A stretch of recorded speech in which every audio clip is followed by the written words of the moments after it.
वहां से प्रस्थान कर रहे हैं और यहां पर लोगों की भीड़ इस अनमोल पल का गवाह बनने के लिए तैयार है। जब उत्तर प्रदेश में 2022 में विधानसभा चुनाव है और सभी पार्टियां अपनी तरफ से सत्ता में आने की जोर आजमाइश कर रही है। एक तरफ विपक्ष गठबंधन की राजनीति में लगी हुई है तो वहीं दूसरी ओर पीएम मोदी बीजेपी के लिए किला मजबूत कर रहे हैं। पीएम मोदी राज्य को कई बड़ी सौगात देकर जनता का ध्यान अपनी ओर खींच रहे हैं।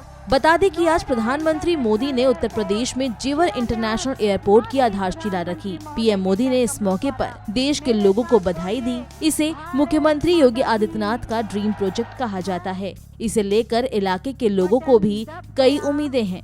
इस एयरपोर्ट को कुल 3,300 एकड़ जमीन पर बनाया जाएगा। इसकी लागत लगभग 30,000 करोड़ आएगी।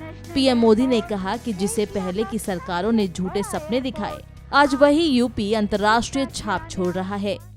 आजादी के इतने सालों तक तो उत्तर प्रदेश को ताने सुनने के लिए मजबूर कर दिया गया था।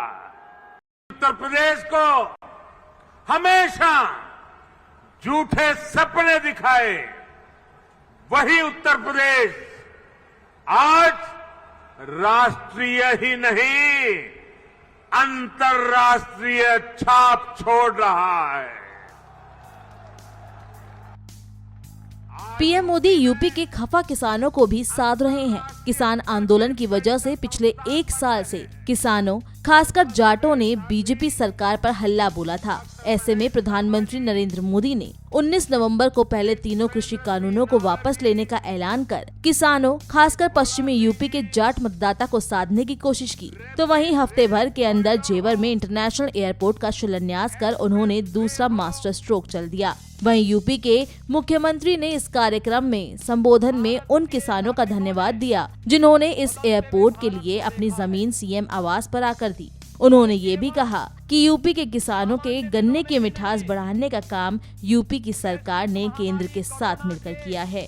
मैं आज के इस अवसर पर आप सबको बधाई दूंगा उन 7,000 से अधिक किसानों का जिन्होंने बिना किसी विवाद के जेवर एयरपोर्ट के लिए जमीन स्वयं मुख्यमंत्री आवास पर लखनऊ में आकर के उपलब्ध करवाया है।